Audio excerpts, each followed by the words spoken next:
What's good, everybody? What's up, man? This is Stephen Qualls II, aka Mr. Qualified. It's your boy, and we're back for another episode of Behind the Brand. Man, glad to be back in front of the camera for y'all once again. No, it ain't been a lot of content this week. We didn't have the right quality again. So sorry y'all didn't have an interview this past week again. So sorry, but just trying to get things in order because we are really revving it up for at least for Qualified TV.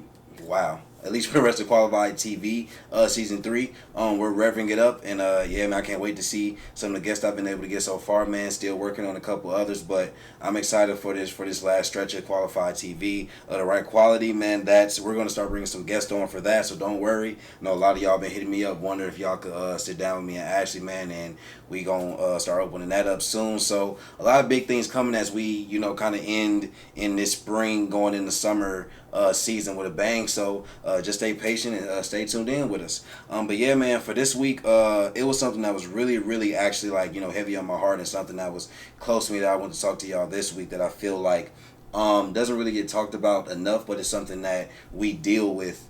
And I say we as in everybody in general, but I feel like specifically our generation, this 22 to 25, even stretch a little bit further, maybe like 27. I feel like we deal with it a lot.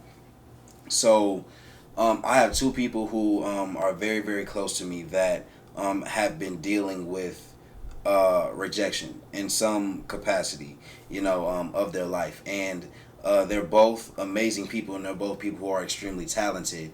And the rejection that they're getting, I've seen it bring some questioning within them. I've seen it bring this idea that either they're still not doing enough, even though they're doing everything that's in their power, or that, they're not as capable as they once, as they thought they were, based on the decision, by others, and decisions that are essentially out of their control.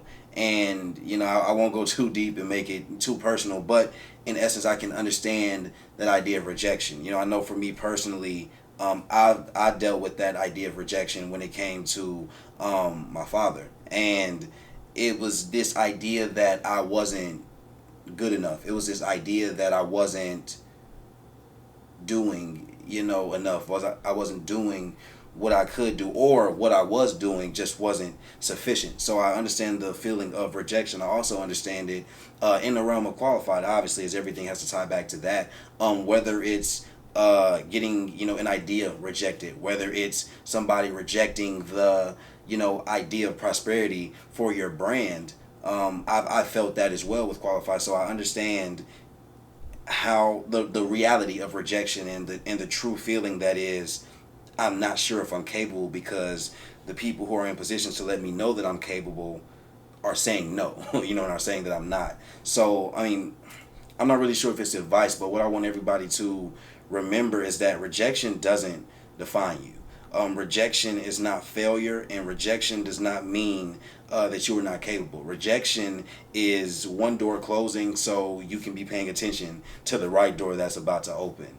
And that sounds very cliche, but it's extremely important for us to understand, and it's so applicable to everything in life. I think especially within our generation, and especially within the times now, in terms of how much access we have to people, and how much we're able to see, and how much people choose to show us, it makes it seem as if we're supposed to be doing something. It makes it seem as if we're supposed to be here. We're supposed to be on this level. We're supposed to be having this happen for us because it happened to somebody else. And that's not the case. Everybody has their own season, and everybody has their own timing. And within that timeline, and within that journey, there will be rejection. There will be things that you do fail at. But you have to fail forward. You have to understand that rejection doesn't mean you're not capable. It just means that wasn't meant for you. So I just really want to hammer that home for the two people. I'm pretty sure y'all have figured out who y'all are, but this is specifically for y'all and for everybody else.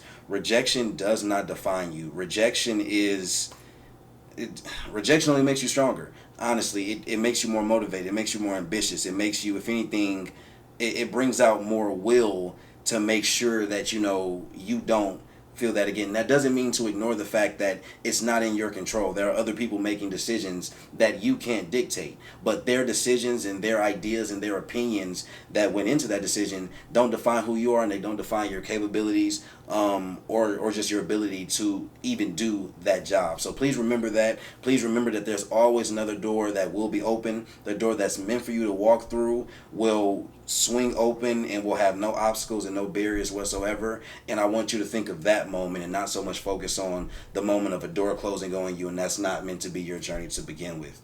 So yeah, man, that's all I got for y'all this week. We're coming back next week with all the content, with our typical schedule, where we come back with a little bit of more things. So stay on the lookout for that. We're coming with some new things. And yeah, other than that, I just hope y'all really have a great weekend, and let's keep killing it, and let's make sure we're ready for next week and take that head on. And until next time, I'll catch y'all. Peace.